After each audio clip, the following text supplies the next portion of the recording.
Welcome back to Forbidden Knowledge News. I'm your host, Chris Matthew. Tonight, my guest is Nicole Sakach. Before I bring her on, I want to remind you that you can always get new regular episodes free on Rokfin, Odysee, and all podcast platforms. Go check us out on Rokfin. That's where you get all our premium content. You can get all our regular shows and all of the premium and regular shows from every content creator on Rokfin.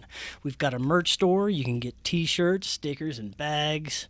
Also want to tell you about how you can protect yourself from harmful EMF radiation with EMF Harmonize. They offer protection from harmful electromagnetic frequencies for your phone, computer, or tablet, and your routers. It is a small disc that goes directly on these devices. With them on my devices, I don't feel as groggy during the day. I sleep much better at night. And I have more energy even after spending hours in front of my computer or near my phone. You can also get their wristbands and body relief patches. Just use the link in the description to check out EMF Harmonized and protect yourself today. Tonight I want to welcome Nicole Sakach. She is a powerful voice in ufology research, maintaining a steadfast approach to unearthing information on the subject at large. She is exceptional in her focus and priority. Based out of Illinois, she currently works as an assistant under the legendary researcher and author Grant Cameron. She exercises her expertise to fine-tune details regarding UFO secrets, clandestine documents, and investigating the long and proud research of Stanton Friedman. Nicole, welcome. How are you doing tonight? Doing well, Chris. How are you? I'm doing excellent. And it was great meeting you and talking with you at the UFO Mega Conference in June. You had such an amazing and really fascinating presentation that shared your experiences and insights into the phenomenon. And like I mentioned in your bio, you work with, in my opinion, one of the most cutting-edge researchers in the field, Mr. Grant Cameron, who has been on this show a couple of years ago, and we would definitely love to have him back on. Wink, wink, if you know what I mean. You've had quite a few of your own amazing experiences and sightings that I'd love for my audience to hear about. But this is also your first time on, so let's start at the very beginning with you. What started you on your path, and how long ago was your first experience?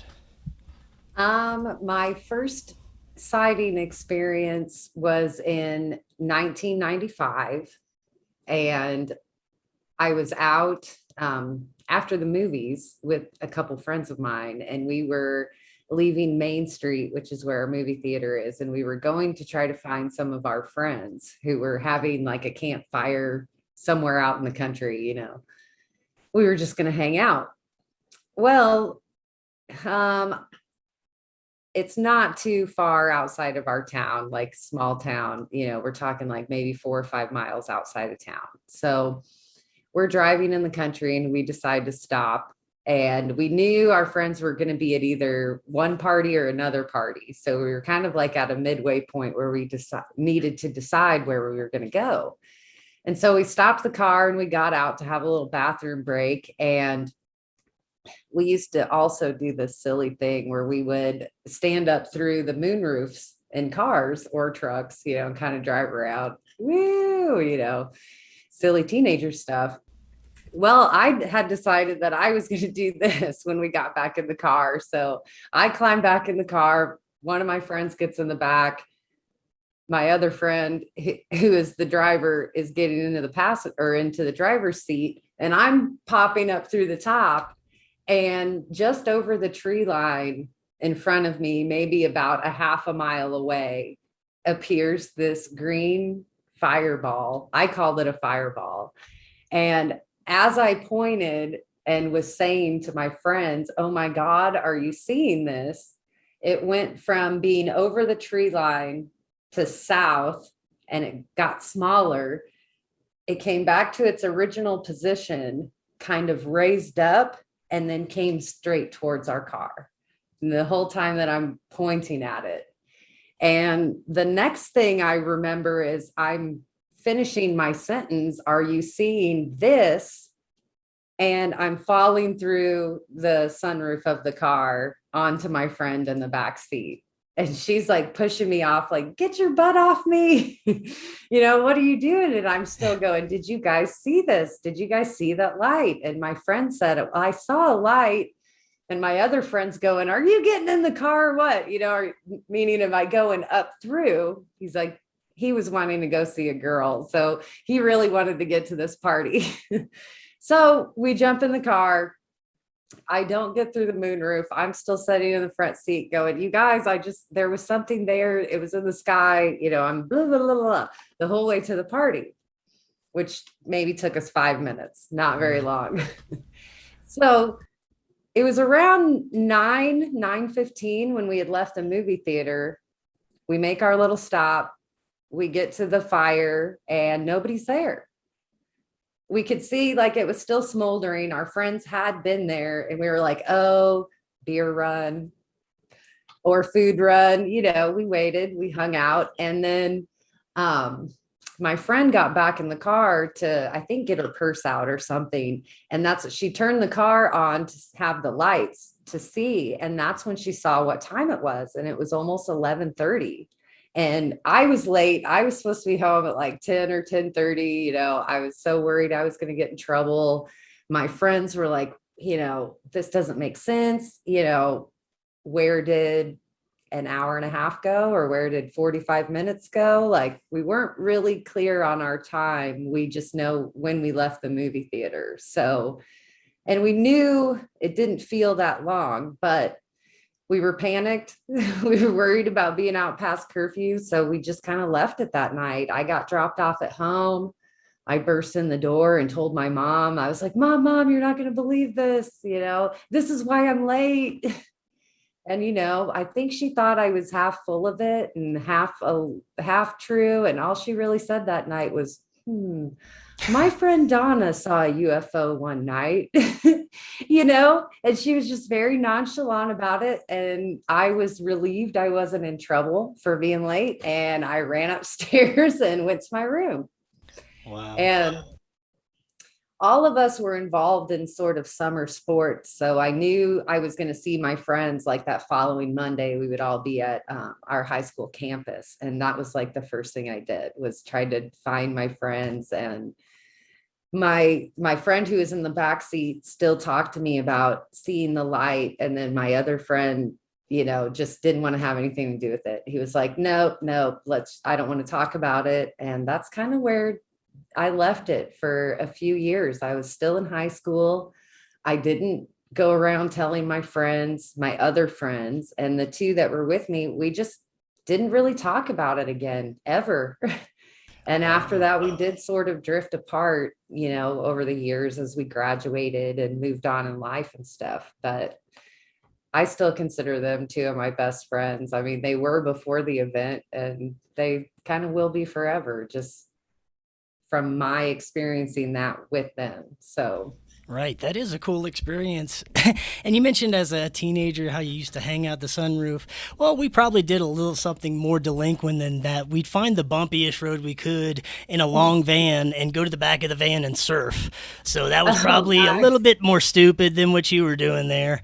And we did all as far sorts as of coming home and telling the parents stories, if I would have told them a story about a UFO, it's probably because I was drunk or high or something like that. So similar, but not quite the same. Right. I mean, all the elements, it stacked up to, now when I look back, I tend to, of course, children do exaggerate, but I don't know. It's just, there's some stuff they just won't make up, Right. and that was, I don't know, it's just the feeling of that night and like the frenzy and then not quite understanding like the missing time aspect of it. It did throw me into like this introverted world of, this was something physical. I knew I saw something, even though it didn't appear to be a craft. I still went down that nuts and bolts route with it. I wanted to know if it was something out of the Air Force Base that was closest to me. I started pulling up MUFON reports and cases to try to find other fireballs or green ones specifically, even, it's just kind of became like a mania for a few years. And then by the time I was out of college and really working as an adult, that's when, it was just any book I could get a hold of, any group I could go visit, libraries. And then Ancient Aliens, the television show, started.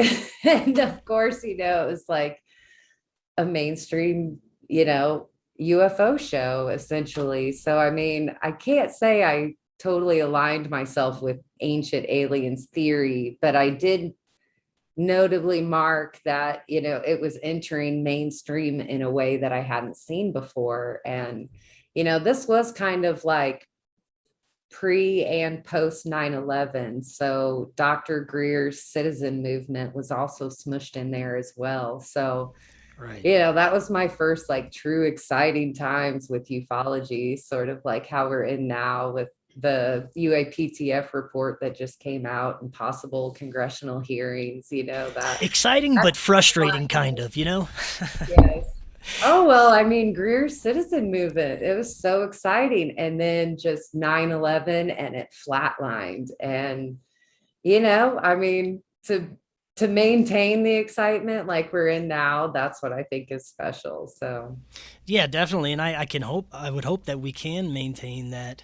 Now, before we move on from your first experience, did you ever have any recall or memories from that missing time? I did not, and that's been asked to me a few times, and by fellow experiencers. They always give the suggestions to me of, oh, well, if there's missing time, there must be more.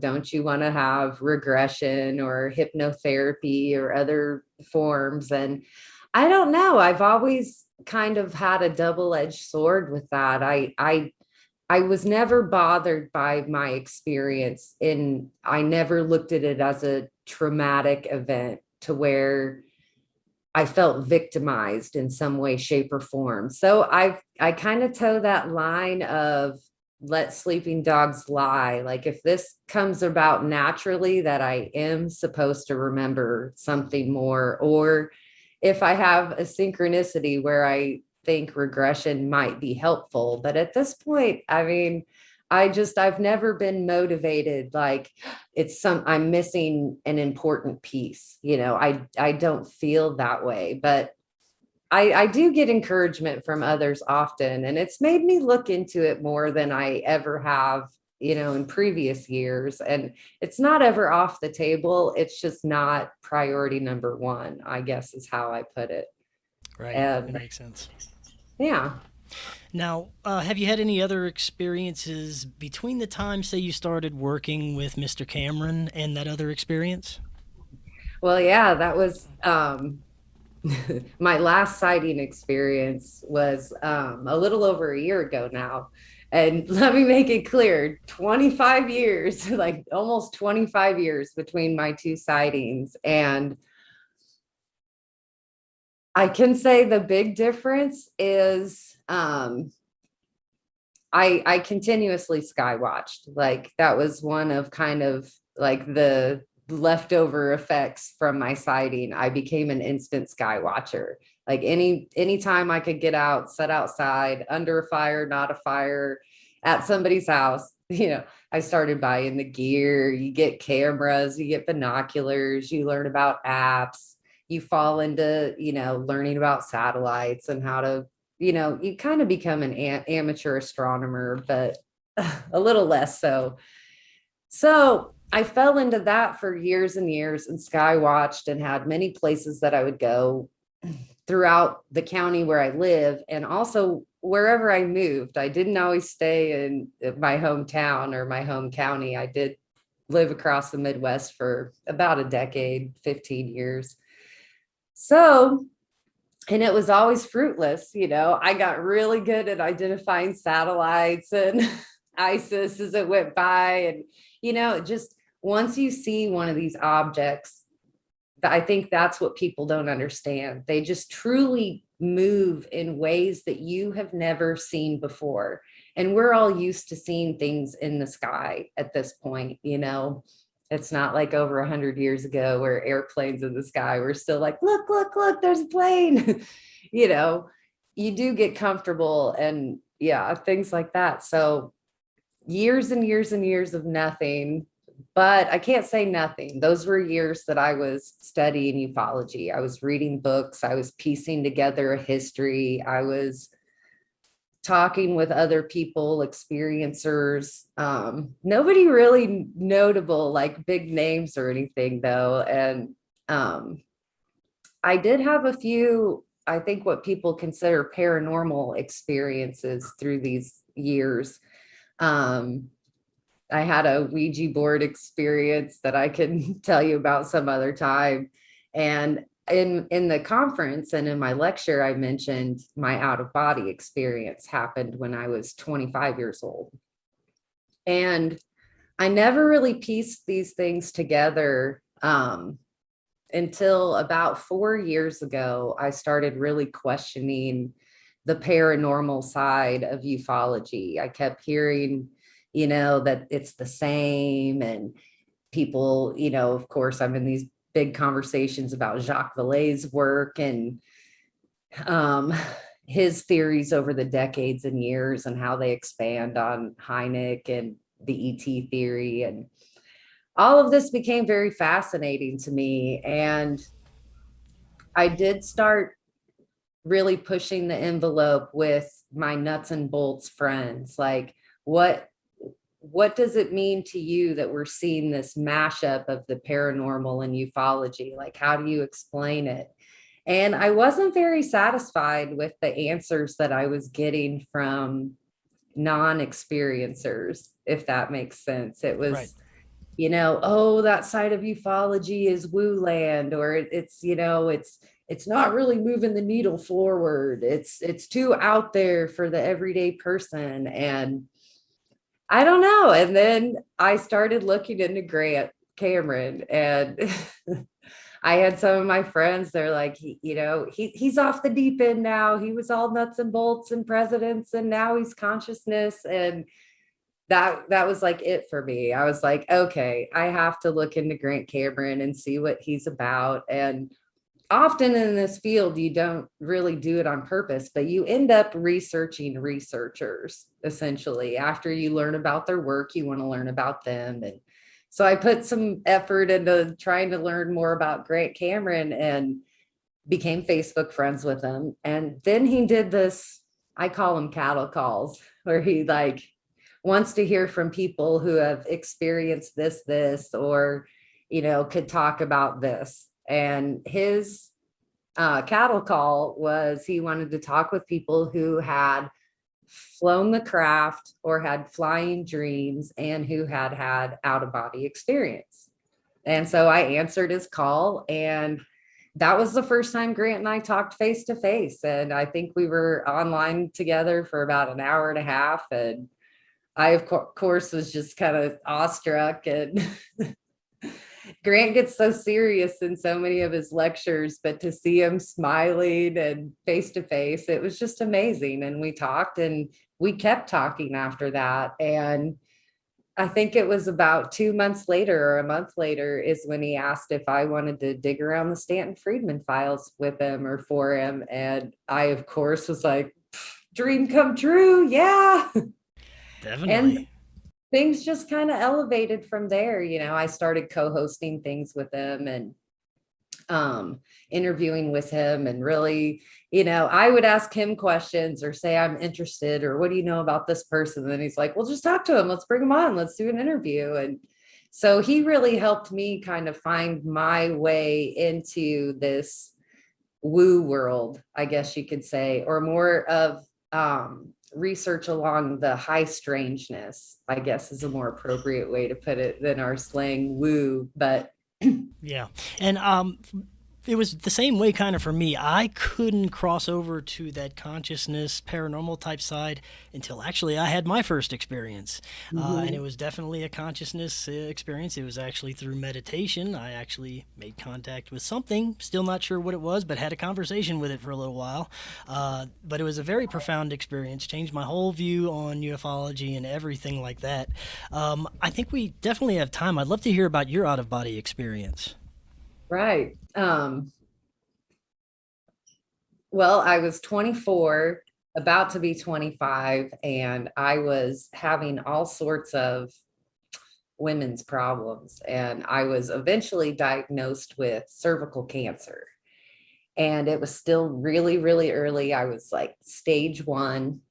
So I had a bunch of options, chemotherapy, radiation, and surgeries. So in order to still have a good chance at having children naturally, I decided to go with the surgical options. So I can kind of shave some off this story, but so it was just a few months later, I had turned 25 and I was preparing to have this surgery. And I knew I would be under anesthesia. You know, they walked me through all that. And in the course for prepping, I was where I was getting my treatment at. It was very holistic as well, which was new to me. I had a team of doctors that were going to perform the surgery, but I also had a team of doctors that were into holistic healing and meditation practices and your general well-being, because, you know, when you go through health issues like this, it's good to have that backup. And it was so foreign to me at the time, you know, like they were teaching me meditation practices to maybe remove my own cancer, you know, which I would roll my eyes at and think, oh my God, what am I doing here? I just want to take medicine, have a surgery, be better, you know, this sort of thing. So I'm at the surgery. My doctors are there. They take my glasses away from me, which I always hate because I'm literally so blind. It's like inches in front of my face. So the moment they took my glasses, I was really just at their mercy. It was bright lights and blurriness for me. And they had me count backwards. And I think I got to 8, 10, 9, 8, and I was out. Well, I remembered going out, and then almost instantaneously it was light again.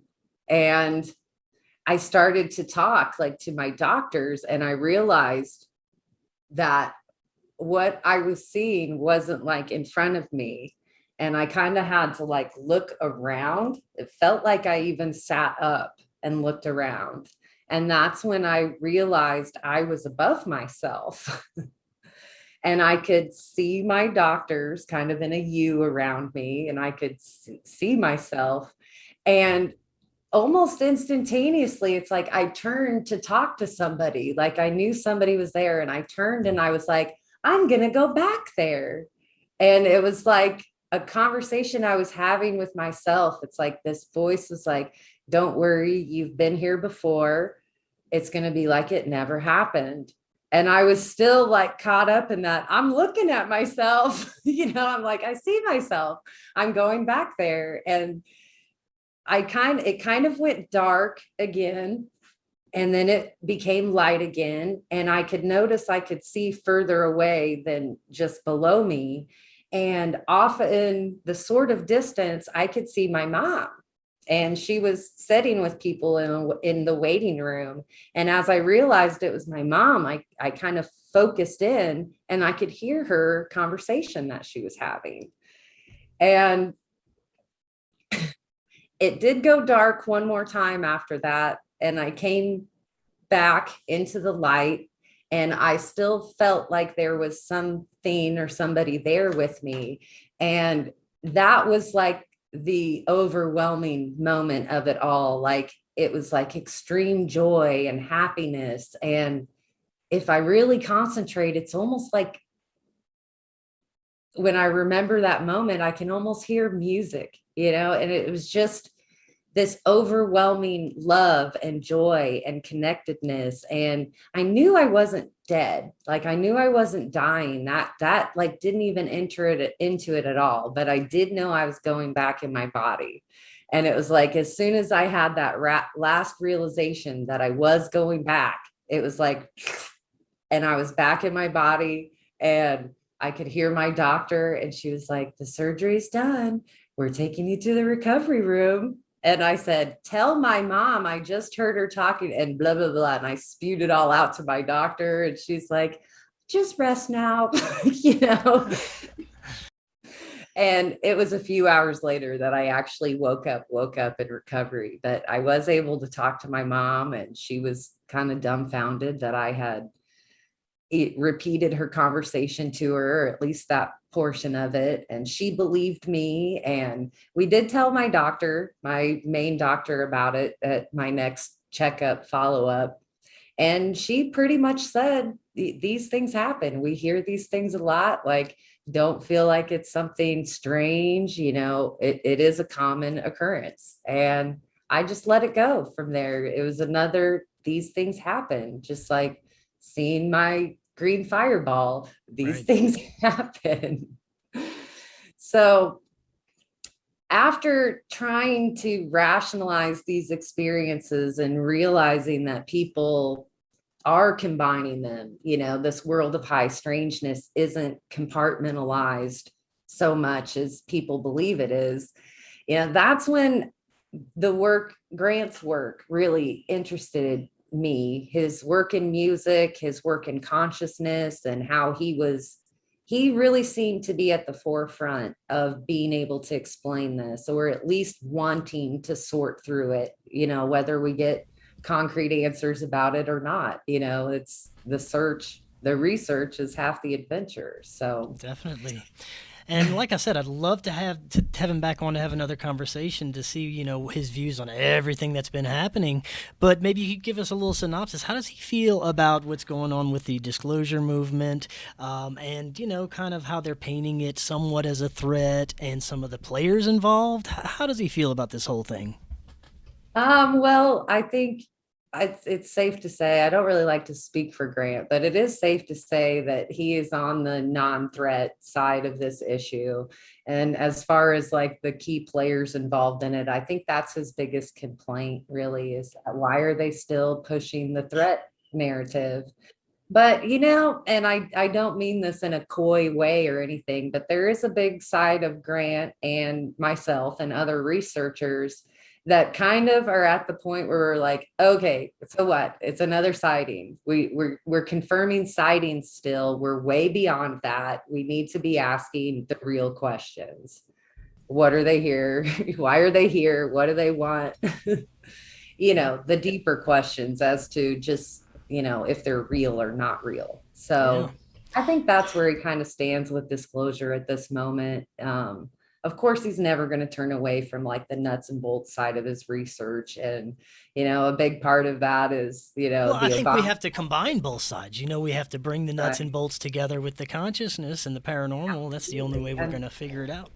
I think that's a bear he's poking right now at this moment, trying to bring to light these certain documents that are floating around, have been public knowledge for a long time, where it does focus this governmental attention to the experiencers and what they are doing to interact with the phenomenon. So if they're already looking into venues like that, they're well beyond the are they real or not real portion of this. So Yeah, yeah.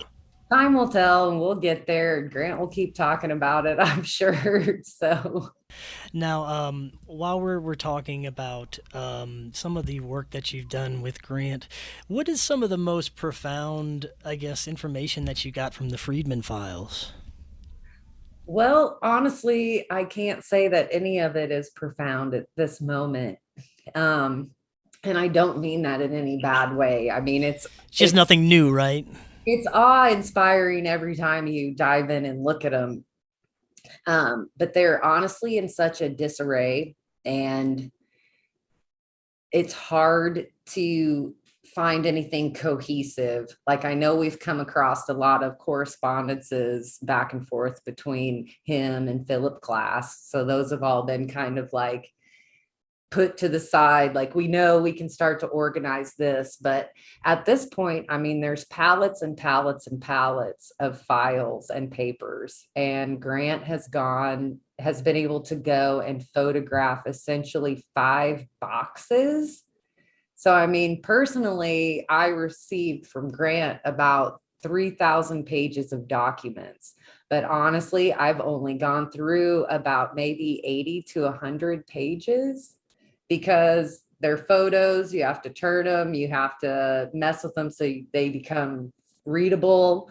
And then you have to even read it to find the context that it's in and see if you can relate it to something else that you've come across. So, I mean, the actual people at the archives have said it's going to take their team 10 years at least to even be able to organize this in some sort of presentable way. So he's got another trip here, I think in just a few weeks, where he's going back to New Brunswick and for round 2 to see what he can get and photograph, and we can add to what we have and keep working on it. And I'm not the only one. I think there's like 5 or 6 of us that are working on it now. And as we get this next round, I know we have a couple people that are interested in joining us, and I will be contacting them with this latest pile of fun that we get so we can continue to go through it. So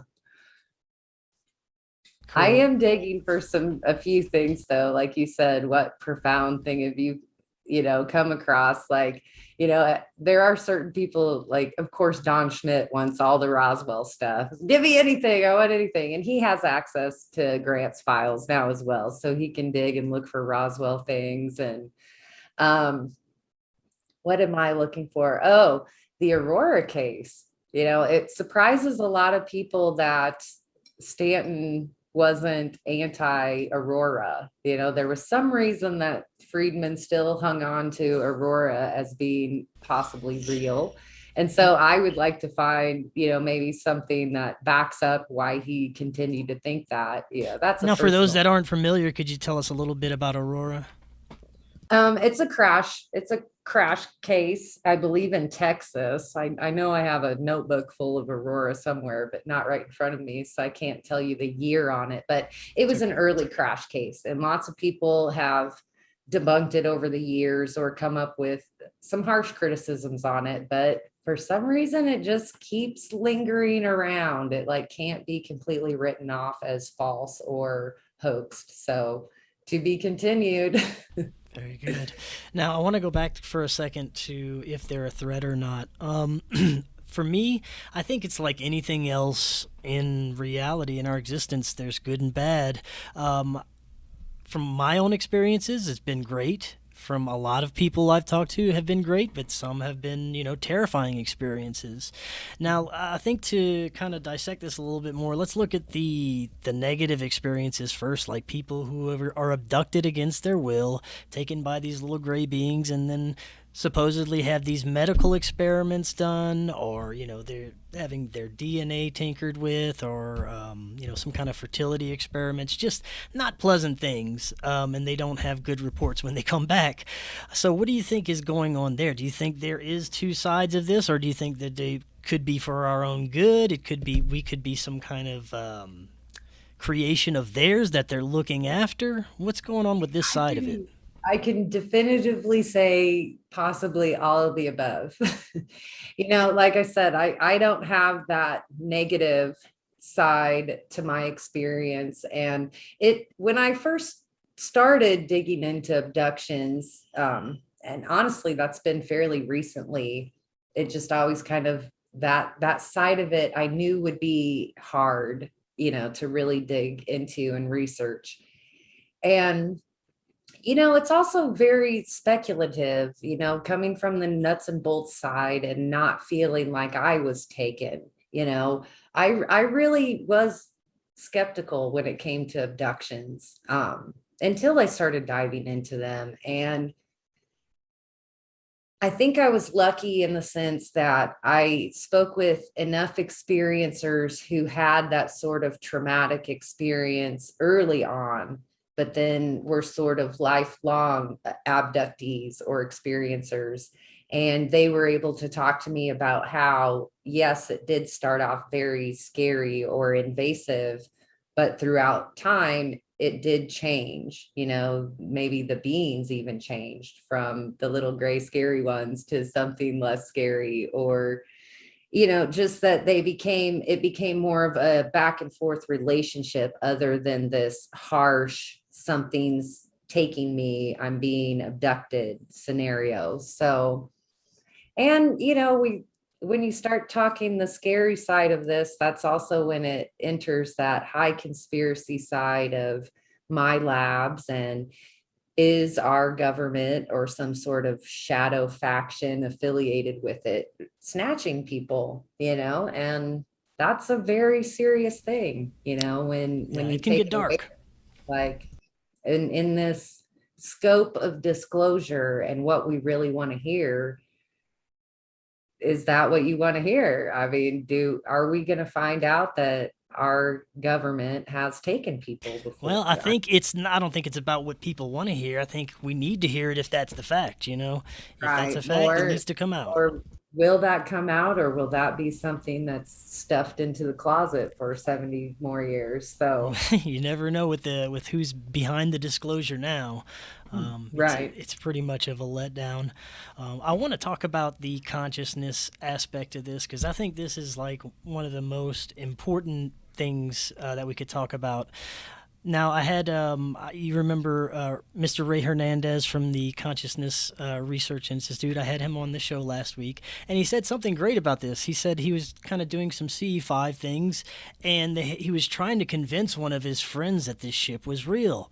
And it just kind of made a little blink and did something. He's like, well, that's not going to fucking convince anybody. You got to do something else. But he was saying that in his mind. And all of a sudden, the ship just lit up and started doing all kinds of stuff, just from what he was thinking. And it immediately convinced him, that something was there. So it's things like this and, the other beautiful experiences that people have and the positive experiences that people have through meditation or while they're dreaming. That's the whole other side of this. And it seems that there's a connection to not only our consciousness, but everything else. And that's where it gets spooky to a lot of the nuts and bolts people. They don't want to go there. It's scary because there's also this spiritual connection, I believe. And they don't want to touch that with a 10-foot pole.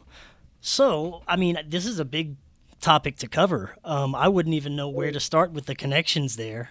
But what do you think? Do you think that this could possibly be one grand intelligence controlling everything and maybe adapting itself to our consciousness as we grow and kind of evolve, Yeah,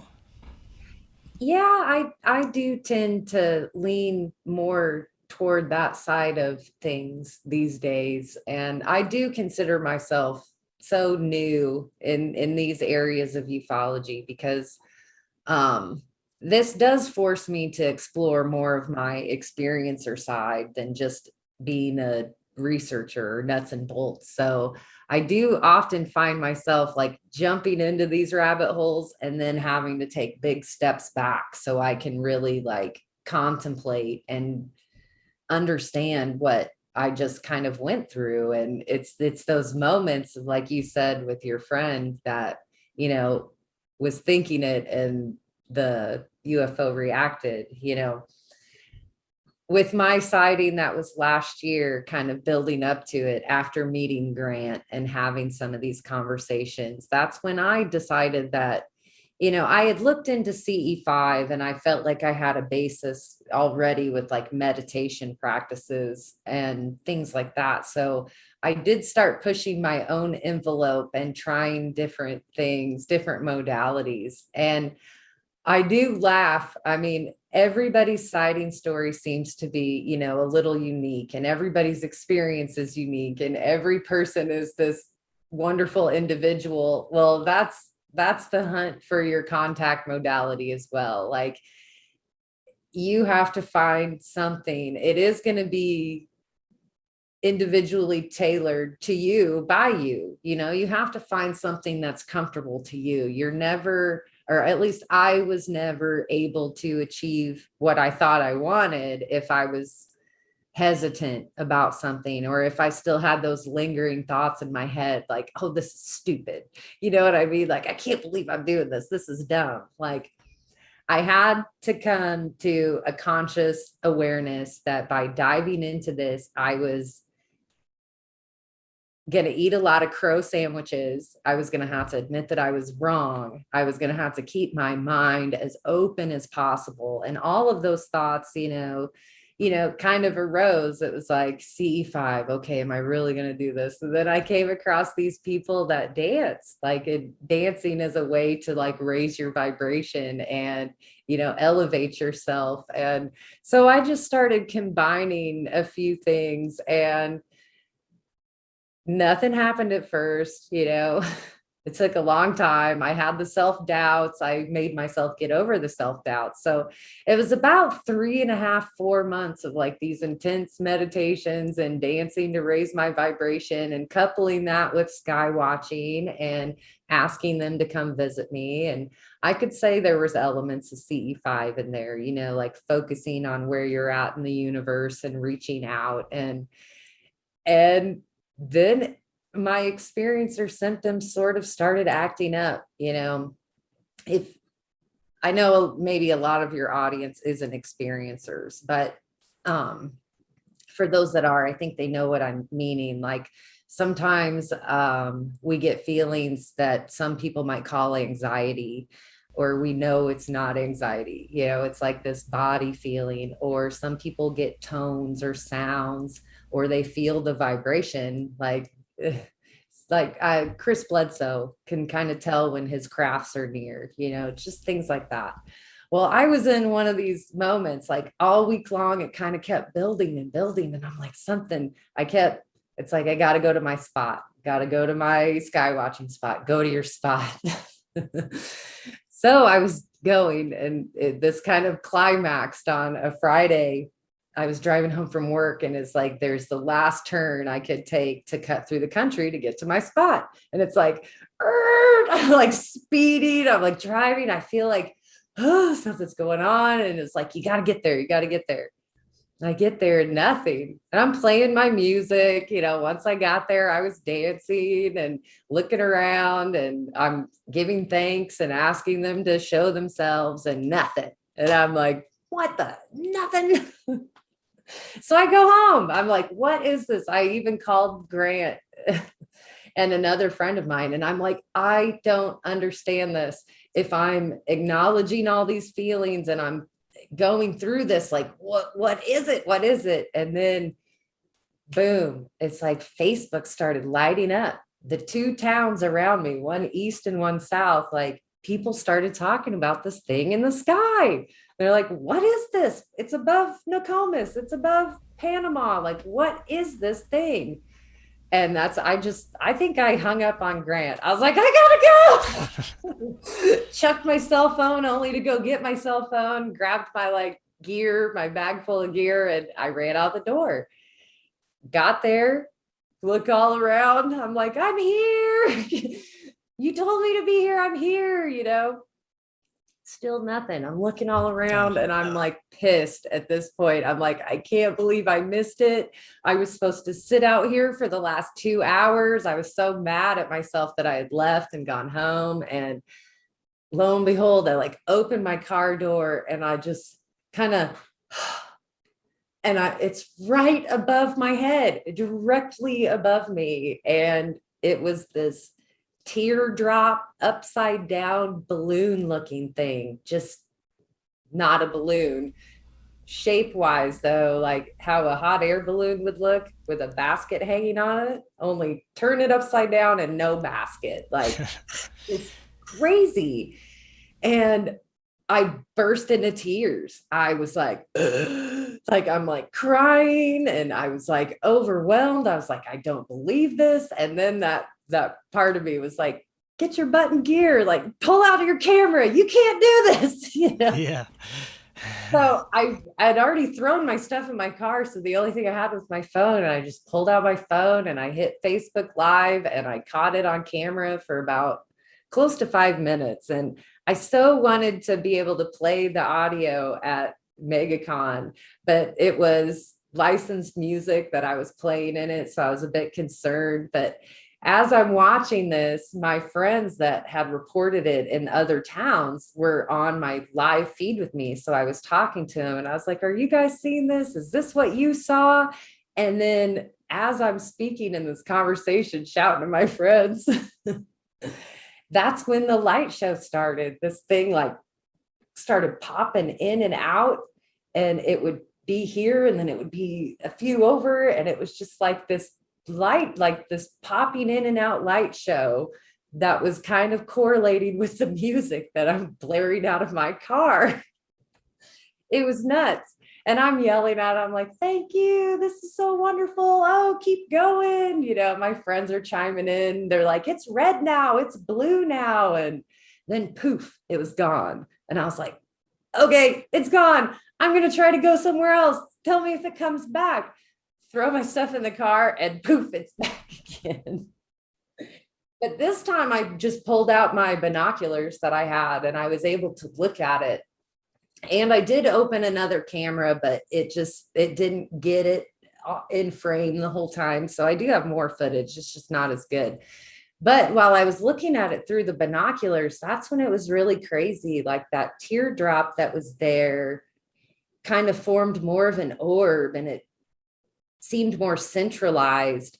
But the light that was coming from it almost looked like it was flared out from this ball. It was like projected, and that was the light show. Like it was just beautiful, and I was joyous and laughing the whole time. And then it was only back for about 40-50 seconds that last time when I was looking at it, and then it was gone. And I was like elated for days afterwards. But I could continue, but that's a good place to stop as Oh, well. yeah. No, that's a great experience. And experiences like that, these positive experiences, I'll go back to something else Mr. Hernandez said on my show the other day, that most people report positive experiences. But not only that, after having one of these experiences, they tend to look at life in a better way. They tend to be more spiritual. They tend to be more happy and search out more spiritual and meaningful things after they have these experiences. And I don't see how that could be a bad thing for a person.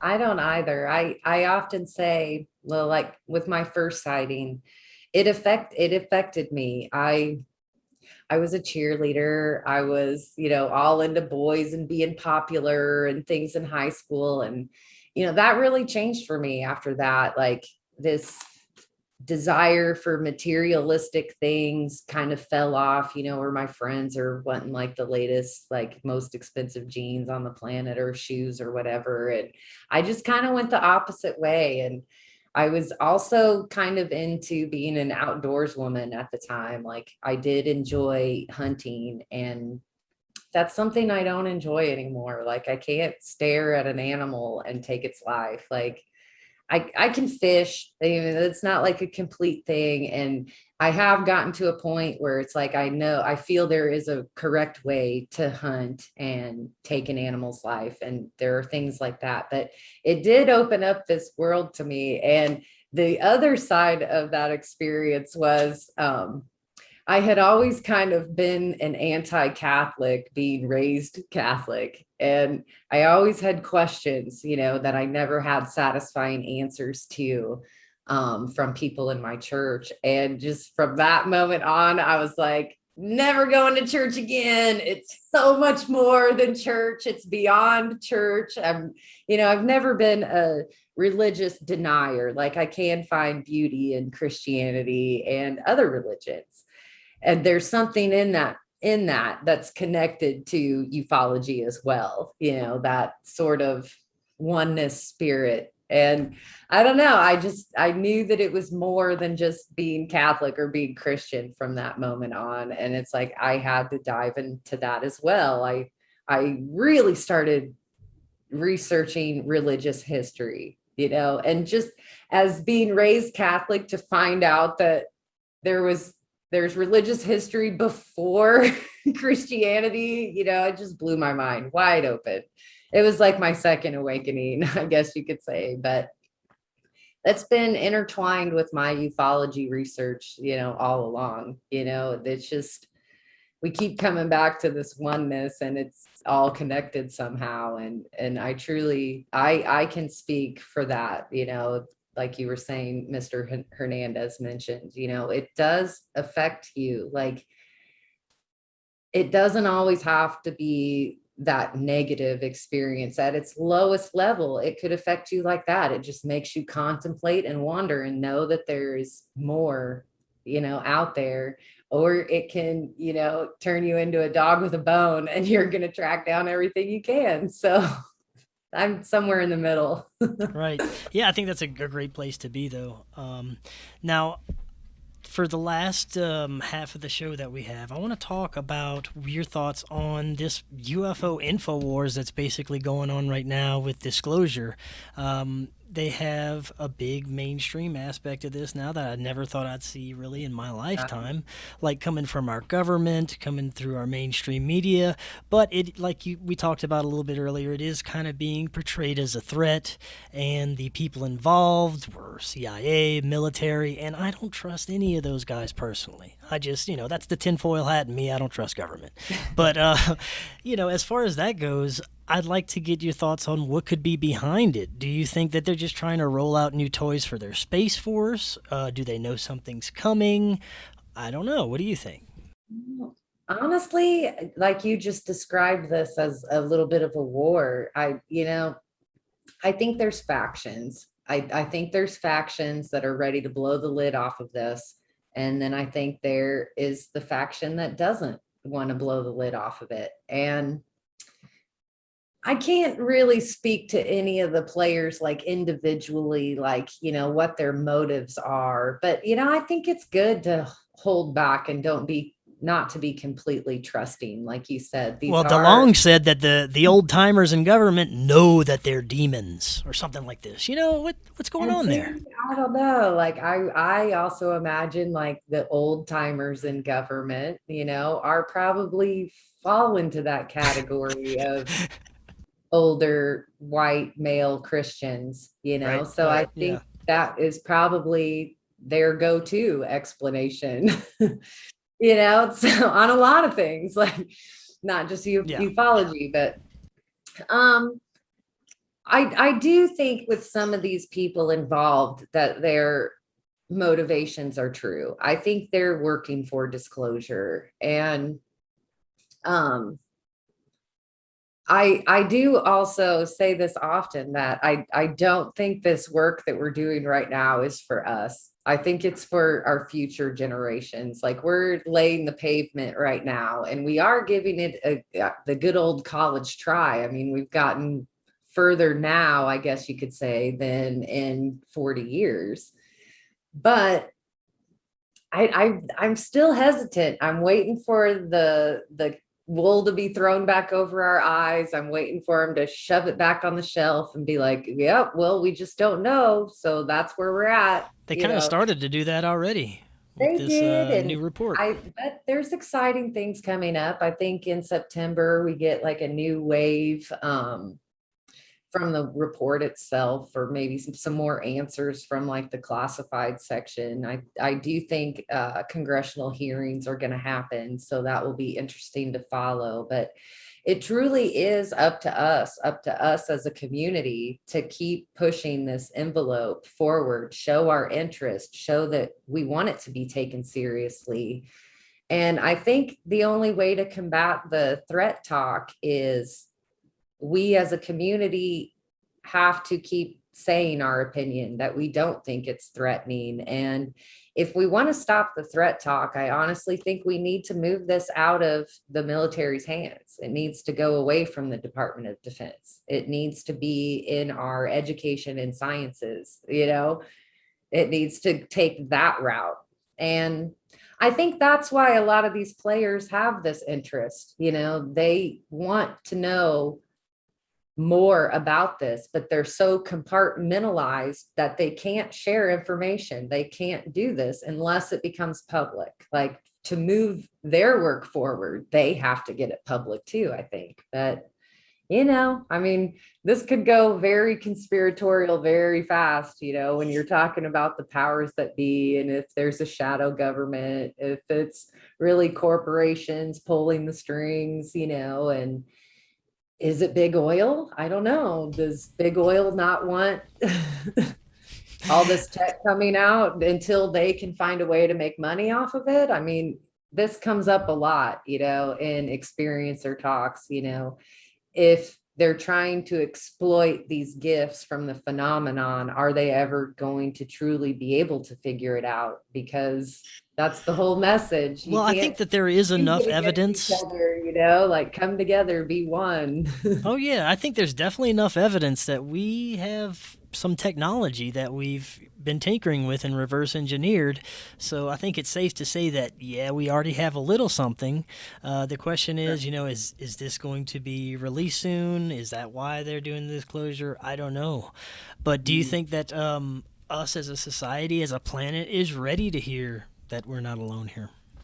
I think so. I mean, I don't ever like, I don't like that, oh, we're not ready. Society can't handle it. I mean, I think that's when we truly show our fortitude as a society, is when massive change comes along and it's like, deal with it, you know? And I like laughing about this too. I mean, I think of every parent out there, you know, when they're their first child, it's like, you don't get the handbook, you don't know what's going to happen. It's just, here's your kid. And that's kind of how this admission would be. I think it's like, here's your aliens. And, you know, it's up to us. I mean, I truly think we have to, you know, come together as a society and show our best selves, you know, and I think it could happen someday. And, you know, I hope I'm still around, or at least my great grandchildren will go, oh, I wish great grandma Nikki was here for this day, you know. Now, based on the cases you've looked at in your research, do you think that more people who have experiences have them if they're open to the experience, or if they've had paranormal experiences already, or something along those lines?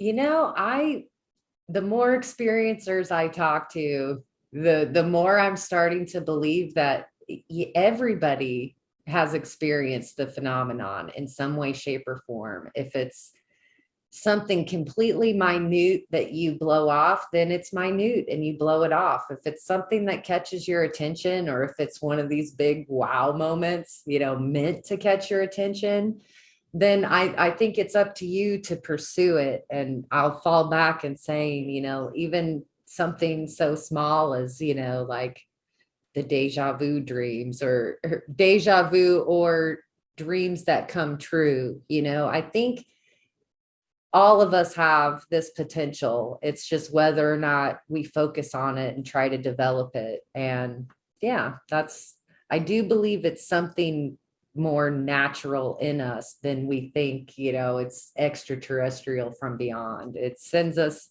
on this inward journey. You know, we're looking outward, but it takes you inward. So And another thing that I've kind of thought about this whole phenomenon, that if this is some sort of just grand intelligence, it seems to be pushing our consciousness and our development in a certain direction. It seems like it's pushing us to realize, yes, aliens do exist. We need to look more into this. We need to be more this way. We need to, the messages we get from these entities is all about improving ourselves, being better to the planet, learning to be more conscious and spiritual individuals. So, it seems like, in a way, this grand intelligence, or whatever it is seeming to kind of evolve us, wouldn't you think? I would hope so. I mean, I think I'm thinking back to, like, before I joined you here tonight, I was in a wonderful interview with Mark Sims, and he can really explain this oneness relationship so eloquently. But I think those of us on this journey, we get to a point where this oneness and love, we know, is a part of it. And you hear experiencers talk, you know, about their beings and us being connected to them.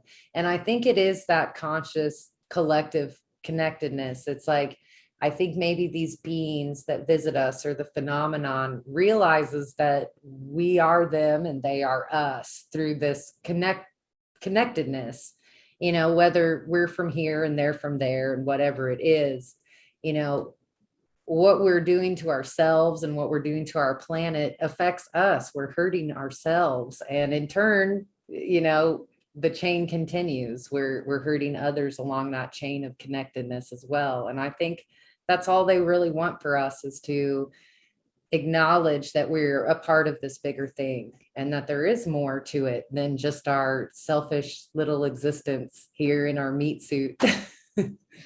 Yes, definitely, and very well said.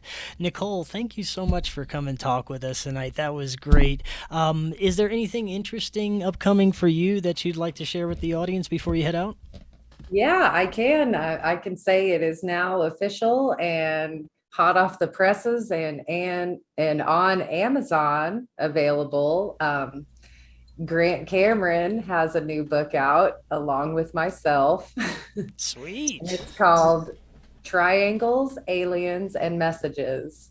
So that's my latest. That's what I was Awesome. working on.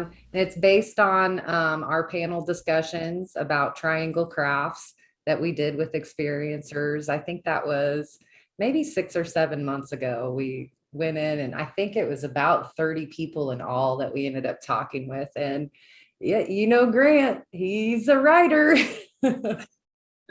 So we were able to Awesome. turn that into a book. And I think maybe a little snippet from it is along kind of looking at who we had talked to. And we realized that we had three kind of major media people on our panel that had all had encounters with triangle crafts. And that was Stephen Greenstreet, Lee Spiegel, and I'm drawing a blank on the third, but you can get the book and find out. But There you go. just to know like that influence of seeing a triangle and where they are in their careers and in life, and how they almost have a podium to speak and get messages to people, like that was an interesting note to come across in our triangle discussions. So yeah, it's exciting. Very cool. And they can find this on Amazon?